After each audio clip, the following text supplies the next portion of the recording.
અસ્મિતા વિકાસ કેન્દ્ર ત્રાલસા ખાતે જિલ્લા શિક્ષણ અધિકારી સ્વાતિબા રાવલજીની વિશેષ ઉપસ્થિતિમાં દિવ્યાંગ મતદાન જાગૃતિ કાર્યક્રમ સફળ. દિવ્યાંગ શક્તિનું લોકશાહી તરફ પગલું, મતદાન જાગૃતિનો પ્રેરણાદાયી કાર્યક્રમ. અસ્મિતા વિકાસ કેન્દ્ર ત્રાલસા ખાતે સ્થાનિક સ્વરાજ્યની ચૂંટણી અંતર્ગત દિવ્યાંગ મતદાન જાગૃતિ કાર્યક્રમનું આયોજન સફળતાપૂર્વક કરવામાં આવ્યું હતું. આ કાર્યક્રમનો મુખ્ય હેતુ દિવ્યાંગ મતદારોમાં મતદાન પ્રત્યે જાગૃતિ ફેલાવવાનો અને તેમને પોતાના મતાધિકારનો ઉપયોગ કરવા પ્રોત્સાહિત કરવાનો હતો. આ કાર્યક્રમમાં ભરૂચ જિલ્લાના સ્વીપ નોડલ અધિકારી, જિલ્લા ડીઈઓ સ્વાતિબા રાવલજી તેમજ એજ્યુકેશન ઇન્સ્પેક્ટર દિવ્યેશભાઈ પરમારે વિશેષ હાજરી આપી હતી. જિલ્લા શિક્ષણ અધિકારી સ્વાતિબાએ દિવ્યાંગ મતદારોને સરળ અને સુલભ મતદાન પ્રક્રિયા વિશે માહિતગાર કર્યા અને લોકશાહી પ્રત્યે પોતાની જવાબદારી નિભાવવા અનુરોધ કર્યો. કાર્યક્રમ દરમિયાન મતદાન પ્રક્રિયા, ઈવીએમ અને વીવીપેટ વિશે સરળ ભાષામાં સમજ આપવામાં આવી હતી.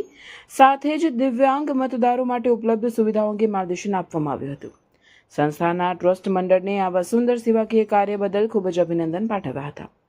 કાર્યક્રમમાં મનોદિવ્યાંગ બાળકોના વાલીઓ તથા આજુબાજુના ગામના દિવ્યાંગ ભાઈ બહેનો મોટી સંખ્યામાં ઉપસ્થિત રહ્યા હતા. અસ્મિતા વિકાસ કેન્દ્રના આચાર્ય મનીષાબેન ત્રિવેદીએ જણાવ્યું કે આવા કાર્યક્રમો દ્વારા દિવ્યાંગ મતદારોમાં આત્મવિશ્વાસ વધે છે અને તેઓ વધુ સક્રિય રીતે ચૂંટણી પ્રક્રિયામાં ભાગ લેશે. આ કાર્યક્રમને ઉપસ્થિત સૌએ ખૂબ સરાહનીય ગણાવ્યો હતો અને આવનારી ચૂંટણીમાં વધુમાં વધુ મતદાન કરવા માટે સંકલ્પ વ્યક્ત કર્યો હતો. એટલા માટે પણ હું તમને અભિનંદન પાઠવું છું. આજે 26મીએ વોટિંગ આવે છે. વોટિંગ એમનો અધિકાર છે, વોટિંગ આપણો અધિકાર છે.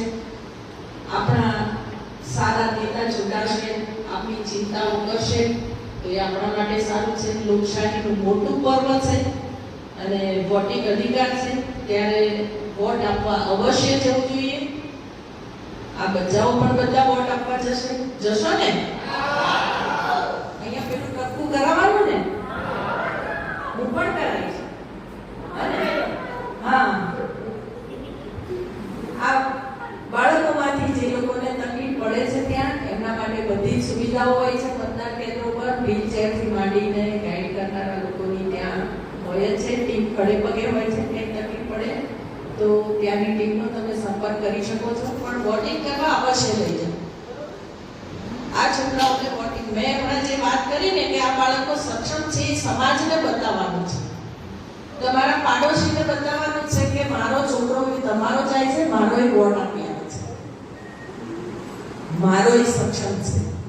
અને એમની સક્ષમતાને જાણીને જ સરકારે એને વોટિંગનો અધિકાર આપ્યો છે.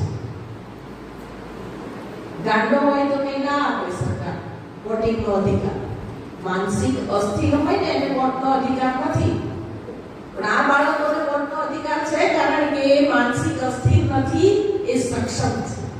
આ વાત તમારી આસપાસના લોકોના ગળે ઉતારવાની છે અને એટલે આ બાળકોને વોટિંગ કરાવવાનું છે, એક દાખલો બેસાડવાનો છે.